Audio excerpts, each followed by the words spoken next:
the southern Genbu army was man sitting upon a gaudy-looking golden throne. This man's face was painted white as if to imitate a kabuki mask and a formal kimono as he was grimacing as he was being fanned by a slave girl in her underwear.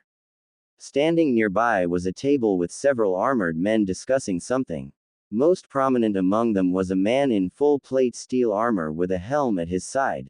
The man's face was young and had a proud look that could make any selfish woman swoon. Taking a deep breath, the man spoke.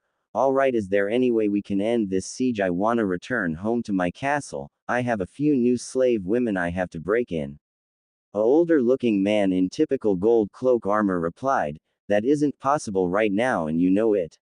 We've been trying to batter their defenses for a few days now and still nothing has changed. We're still stuck in a stalemate. Even if they did lose the lower levels of the castle, we still haven't penetrated the citadel yet. Another gold cloak joined in and said, perhaps we should keep sending in those mercenaries instead. They've been pretty enthusiastic about fighting anyway, so why not? Besides, they get paid for this type of thing anyway. The first gold cloak huffed as he answered his companion, we can't do that either. We didn't hire them. Those pissed off merchants were the ones who hired them. Besides, if we let the mercs get in first, they'll carry away all the potential bitches and take them for themselves. Yeah, that's true. So then, any weaknesses at all? Quote, oh, just keep throwing Ashigaru at them. We get to enslave those familials that have been killed after this campaign.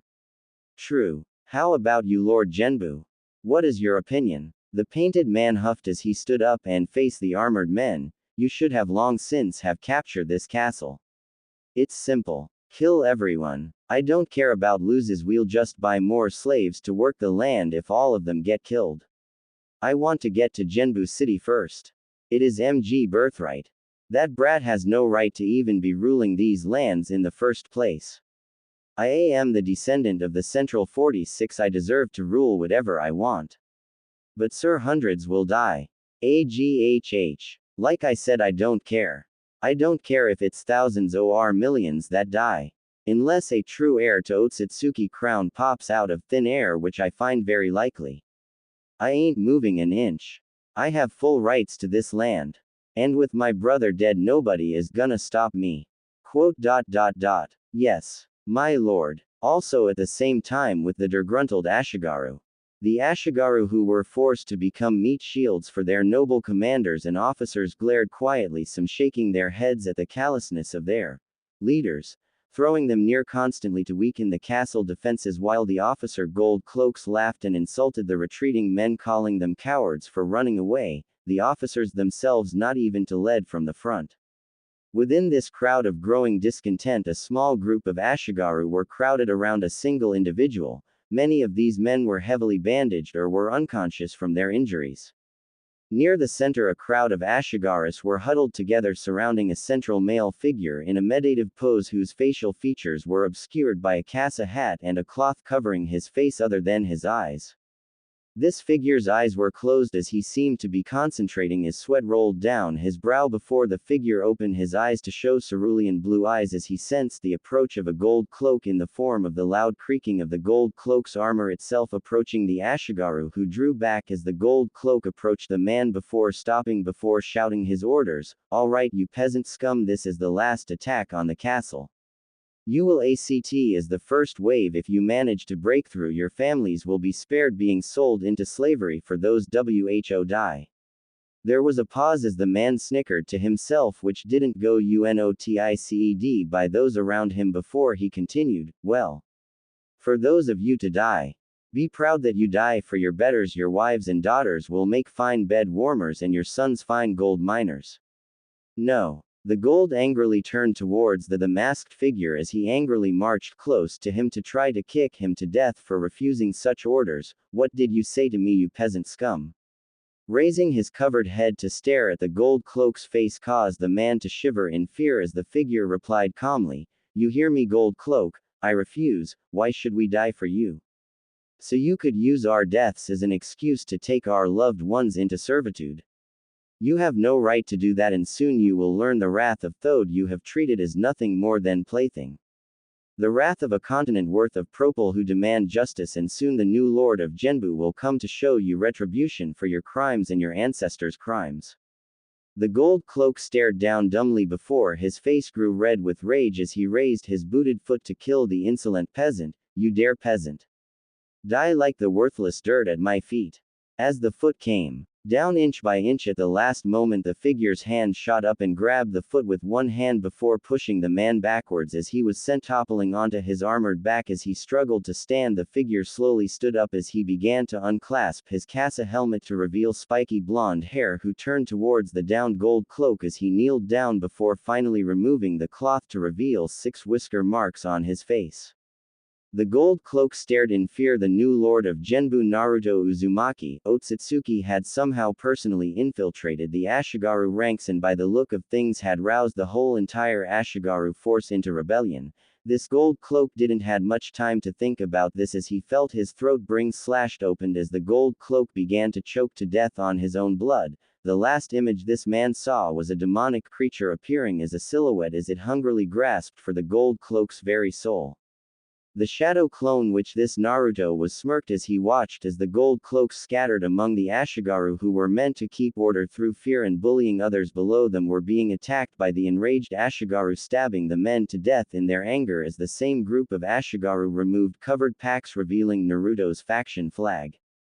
A purple Rinnegan over an orange field surrounded by 9 Magatamas, while 3 symbols, a 2-headed trident of the Senju, a red and white fan of the Uchiha, and finally an orange whirlpool marked Naruto's ancestry and family just beyond the 9 Magatamas. As each man unfurled these banners, more and more cheers erupted until the shouts were combined to shake the ground itself. It was filled with anger, anger that was hidden for years, rage as the Ashigaris knew that they can finally kill their oppressors, and as one charged straight for the stunned enemy encampment of Yoshimoto Genbu.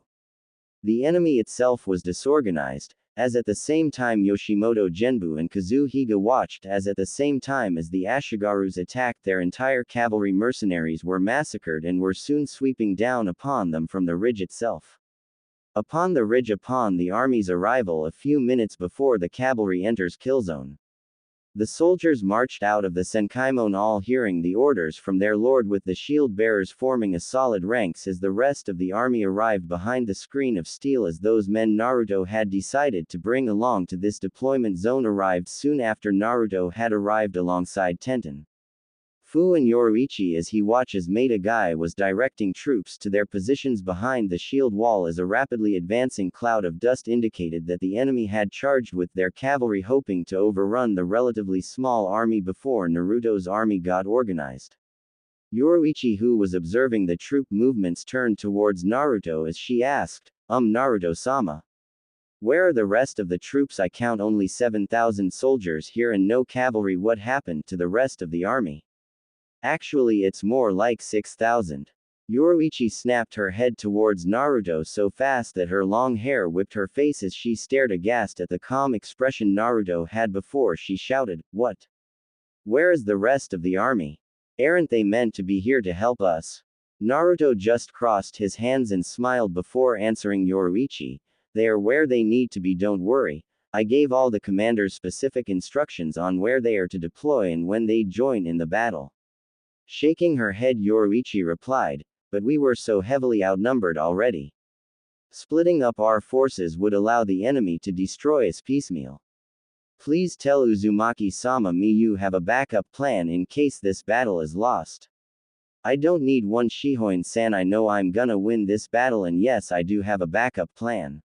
Well, actually I have several to counter them, so don't worry," answered Naruto confidently. Naruto looked at the fully formed battle lines and nodded satisfied before Naruto turned towards Yoruichi with a smile. "Besides, you have never seen what a Tsurukame shield is capable of, have you?" Yoruichi shook her head before Naruto nodded and placed his helmet on his head before he continued, "With those shields, they will not be able to get close enough to our battle lines to do any damage, because they would already be turned into human pincushions." Naruto narrowed his eyes as he could clearly now see a mismatched horde of horsemen charging towards him, among them being a large number of golden-clad soldiers, causing Naruto to smirk as Naruto waited patiently to allow the enemy cavalry to get within the killing range of the Tsurukame volleys. He would ensure that they would be entirely wiped out before he enacted Phase 2 of his battle strategy. Naruto raised his hand as he gave the signal to draw bows and for the Tsurukame soldiers to double-check that their weapons were loaded. The officers moved up and down the line checking and making sure nobody was struggling before Naruto nodded to the expectant officers who shouted after receiving the nod, "Shield bearers. Archers. Prepare to fire on signal." The soldiers braced their shields for the expected shock to ensure there wasn't any weaknesses along the line that the enemy could exploit. Naruto drew out a small flare gun and loaded a green ball into the chamber as he raised it high above his head calmly before he noted that the cavalry were within the kill zone as he grinned and squeezed the trigger. Bang! The flare shot up high and exploded with a loud bang as green smoke signaled the barrage of steel. Fire! Chink! Chink! Chink! As the soldiers activated their Tsurukumi's firing mechanism releasing their deadly rain of steel and the archers released their arrows, their projectiles glinting and shimmering but so small that there was no chance of the cavalry to stop as the cavalry raised small shields to stop the arrows about to rain above them. None paid attention to the silent metal storm of death coming from right in front of the cavalry. Thud! Thud! Thud! The first horseman to be struck bore the brunt of the attack as both horse and D-man fell with a huge amount of poison. Senbon completely covered the front of the mercenary like pincushions. Most died before they hit the ground. For some this small mercy wasn't afforded as men were thrown screaming from their horses to break their necks upon the ground, while others who had survived from falling off their horse were themselves trampled by those who were still blindly charging ahead. Back with Yoshimoto. Yoshimoto stared wide-eyed as his mercenary allies was cut down before they even reached the line. A shout from nearby caused his head to turn as his face turned into a grimace as he watched his slave Ashigaru hack down and mob their gold cloak enforcers, as the few who escaped were now at that moment trying to meet up with the rest of the gold cloaks and the remaining mercenaries. Grabbing Kazu Higa and angrily pointing at the Ashigaru, Yoshimoto angrily shouted, "Look at them, Higa. Those ignorant fools are revolting against their proper liege lord. And what do you want me to do about it? Kill them, of course. Use your CATAPHRACTS. Shatter them. My lord, you don't seem to understand that if I and my cataphracts were to charge into that crowd, we would be dragged off our horses. After the initial charge, we'd be swamped by sheer numbers alone. No, it's better to get ready to make a mass breakout and try to retreat back to our territory. Fine. But expect a reprimand and a confiscation of your favorite slave whores as compensation for this. Screw up. Fine. I'd rather give you some second-hand goods than kill myself trying to stop an unstoppable tide." With that, Yoshimoto Genbu retreated to his tent, bumping into a craftsman with blue eyes and dull pink hair which is styled into the shape of a cherry blossom. Yoshimoto glared as the craftsman bowed his head. Yoshimoto haughtily said, "Foolish slave, this kimono is worth more than you ever will. I would punish you by taking your EIFE or your daughter as a bed warmer, but I am in the middle of something. I will remember you though. Nobody bumps into me without punishment." "Yes, master. Dumb. Guess who this guy is?" Back with Yoruichi and Naruto. Yoruichi watched in awe as wave after wave of enemies fell, creating a carpet of corpses, both man and horse. She watched as not one horseman got to within striking range of the foot soldiers as the troops continued to fire volley after volley at those who were trying to stand up, were struck down by small concentrated burst of metal or arrows. Yoruichi turned towards Naruto and gasped as he was now in his gold chakra cloak with his eyes closed and arms crossed as if deep in thought. Yoruichi turned towards Tentanen and Fu, who also had their eyes closed. After the last of the screaming cries of the dying finally ended, Naruto opened his eyes to survey the massacre, which caused Yoruichi to widen her eyes as she watched his Rinnegan eyes glare down at the corpses before Naruto spoke. "See Shihoin-san, none shall pass." Naruto turned towards the kneeling samurai and Ashigaru behind him as he drew the Raijin no Ken, raised it above his head, quickly turned and pointed the electrified sword at the enemy encampment. "You see their soldiers, the enemy cowers behind their walls like a bunch of pathetic pricks after we turned their little mercenary army into human pincushions." Almost immediately the whole crowd wholeheartedly, "Ha ha ha ha ha." Naruto smiled at the reaction he received before he continued, "No. But really, I hate those shits. I will personally be leading you, so show me what Western samurai are made of. Show me that you can kill a ton of mercenaries before you go down." There was more laughter from the samurai and giggling from the Onaboshi present as each nudged and joked, Still though be careful, stand together, we do not fight for ourselves but for our loved ones. The first phase of the plan is over, the second phase will depend on you, my brave samurai. Naruto grinned ferally as each soldier burst into chakra cloaks of golden chakra, while Tenten and Yoruichi had also ignited, while Fu herself formed her own cloak, her Biju assisting. Naruto got into a stance as he prepared to speed towards the enemy encampment, smirking a moment later as he looked towards the western part of the battlefield where the forests lay. Came his other troops led by Anko and Sentaro, along with an enormous purple snake at the head, charging straight towards the main encampment, howling as they went. Noticing that the samurai had sealed their encampment and raised a white flag of surrender over their central tower and the Ashigaras rioting, caused Naruto to smirk as he gave one final order to his men: now is the time, soldiers. Spare those samurai and Ashigaru, who surrender, but kill all the mercenaries and gold cloaks, show no mercy. I want Kazuhiga and Yoshimoto Genbu's heads. With the shield bearers strapping their shields on their back, many drew yari spears or katanas as the crowd of men and women cheered from a distance. The snake-led cavalry smash into the rear of the southern Genbu army. 3,000 horsemen slammed into a rearguard made up of only drunk and underprepared mob of mercenaries and so-called noble slavers, while circumventing the surrendered samurai encampment. Ah! Naruto with a mighty roar charged, followed closely by his officers. He could see Matagai and Lee wielding a nunchaku and a collapsible spear respectively to his right, and closer still Tenten had the two kiba blades drawn in anticipation of the first kill. To his left Yoruichi was wielding a katana, her seemingly thin orange shinobi combat uniform, her eyes having become focused at the task at hand, which was to kill her enemies and survive. Using his Rinnegan, Naruto saw that the forces forming up had far too many archers. Deciding that it was finally time to use the Haraishin, Naruto removed one from a bracer containment seal before sending the Haraishin kunai flying towards a mounted gold cloak, striking him in the skull as the man was falling off his horse. Naruto smirking before shouting, "Haraishin!"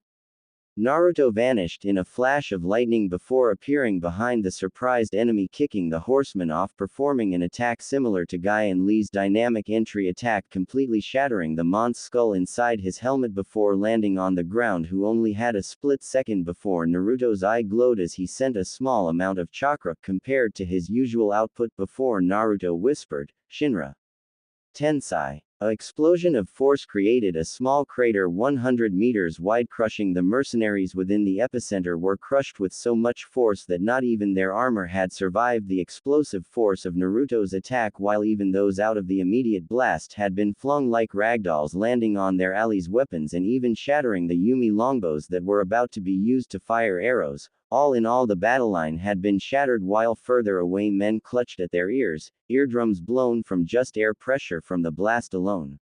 Naruto, standing on the crater floor, smirked as he prepared to fling more Haraishin kunai in all directions, summoning 6 clones and handing 1 kunai each before shouting and throwing their kunai simultaneously, "Kage kunai bunshin."